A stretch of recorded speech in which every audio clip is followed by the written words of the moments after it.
Hi y'all, this is Larry at Deep South, Texas. It's December 13th and the garden could hardly look any better than it does now.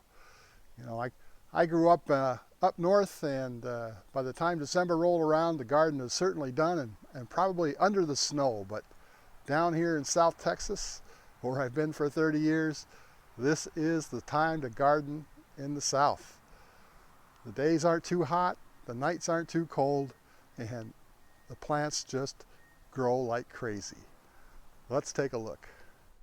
But first, let's take a sort of an overview look at this part of the garden anyway. In my what I have learned is called a hillbilly drone. So what it is a tall ladder.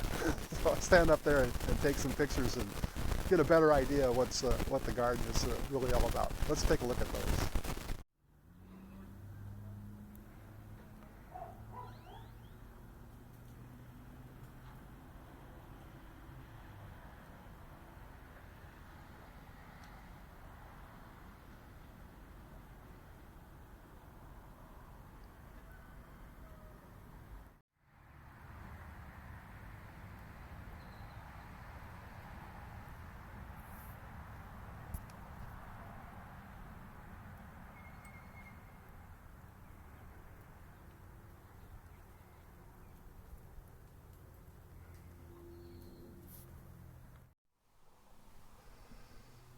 So here is the raised bed with the carrots, and the carrots are doing just wonderfully.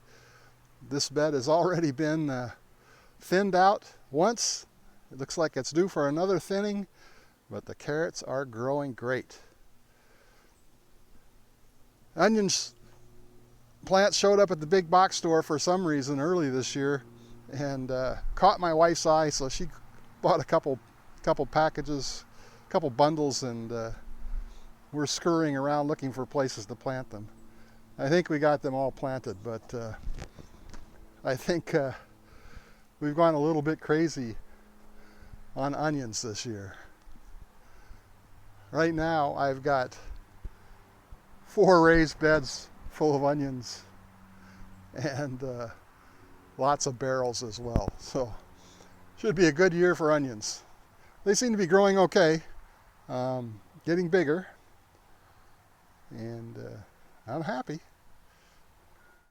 The early Jersey Wakefield cabbages, they're doing pretty good. They're starting to head up. So that's good. These are the earliest cabbages we have every year. And I've got a few all-season cabbage. They're not nearly as far along. And there'll be later cabbages, and that's okay. Because other than for making sauerkraut, I don't need a whole bunch of cabbages all at the same time.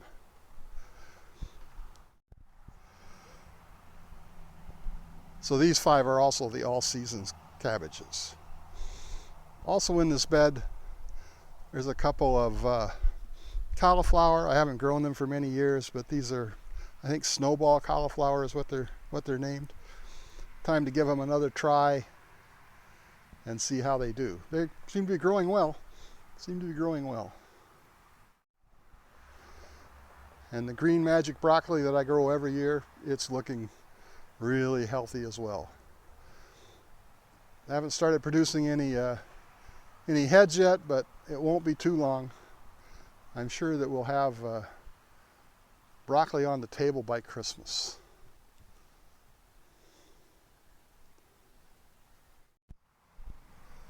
All 3 of the banana trees have produced a bunch of bananas now. They're all growing, all doing well, and just hoping that they will mature into good bananas before we get our first freeze. And right now, I don't see any freeze in the forecast for the next 3 months. I don't believe that's going to hold, but if it does, we'll have a lot of bananas. The sugar snap peas, they continue to grow. My new bed and trellis over here, they're looking real healthy as well. No flowers as of yet, but it won't be long until we're enjoying these as well.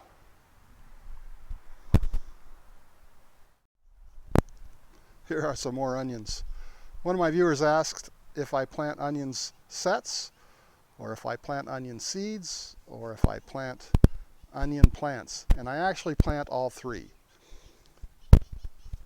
This half of this bed here are onion sets, and actually what they are the small onions that I harvested last year, and they were really just too small to do anything with, so I put them in the refrigerator and then planted them out, oh, I don't know, 5 or 6 weeks ago. And they're great. We got all the green onions we want right now, and probably our first onions out of the year will come out of this bunch as well. These onion plants here were just planted, a week ago, I think. And these were some that came from the big box store. Seemed to be kind of early this year for them to be having them, but they had them and my wife picked them up and we stuck them in the ground. And here are 2 more beds of onions that we planted from seed. This particular bed here is red onions, and they've grown up and are looking nice.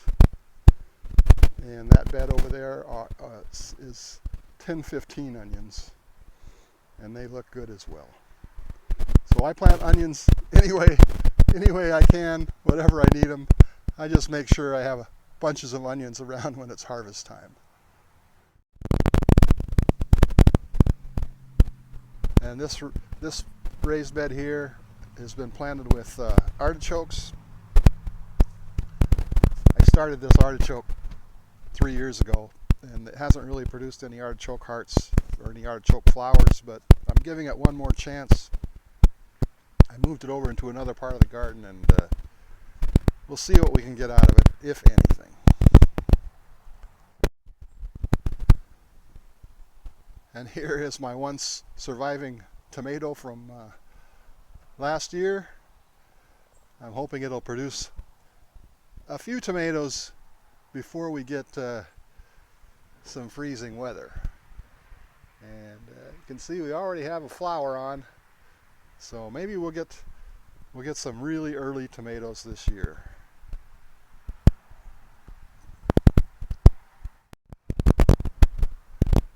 And then we have some herbs planted over in this side of the garden.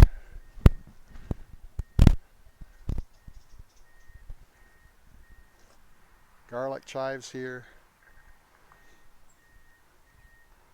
Onion chives, they're not doing too well in this bed. So I planted a couple barrels of onion chives this year, but not a single plant came up. So I moved some out of this bed into a barrel, and hopefully I'll get some results from that. Here's an aging basil plant. It's gone to seed. And here is the barrel that I transplanted some of the chives to. I'm pretty sure they're going to do better over here than where they were, so hopefully we'll get this back up and growing again to something looking healthy. The ginger and turmeric both have started to die back, so they're ready to harvest.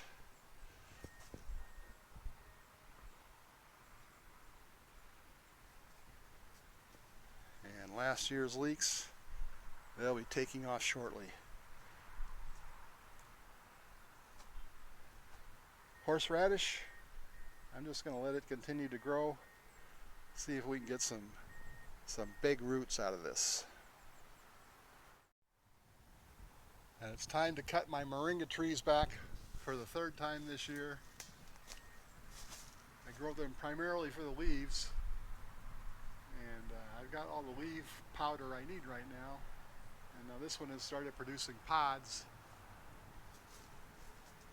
Anyway, we'll be cutting these down back to that main root, and they'll take off again next spring. So I have moved my pineapple plants out of the main garden, and they're over here where they can set and take years to grow, I guess. They were taking up too much space in the garden for not producing very much of anything. And they're out here with the grapes, which have started to leaf out again for this year. Maybe it's a little bit early, but they all look alive. They're looking good.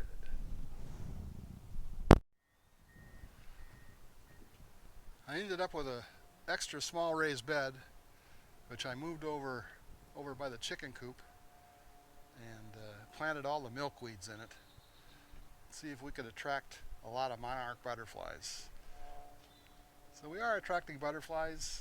I think that one there is probably a viceroy. And I've seen a lot of caterpillars eating on these plants, but I've never seen any big ones. I don't know if when they get big a bird eats them or a lizard eats them or something, but anyway, the butterflies have found them and they're laying eggs, and hopefully they'll be back.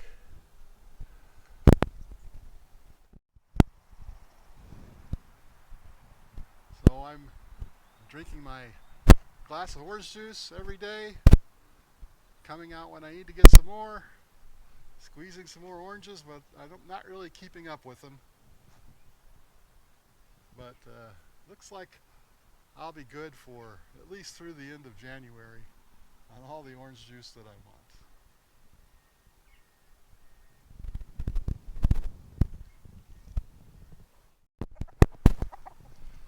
And the chickens are doing well, although this is chickens like a lot of sunshine in order to lay eggs at their best. They've been laying pretty well, even though we're close to our lowest level of sunshine hours in the year. So I think we're about 10.5 hours of sunlight, and we're getting 8 eggs a day, which is pretty surprising. They all seem happy. My little chicks aren't chicks anymore, they're full-grown hens, and I think they're the ones doing the laying. The older hens are just sort of setting back and relaxing.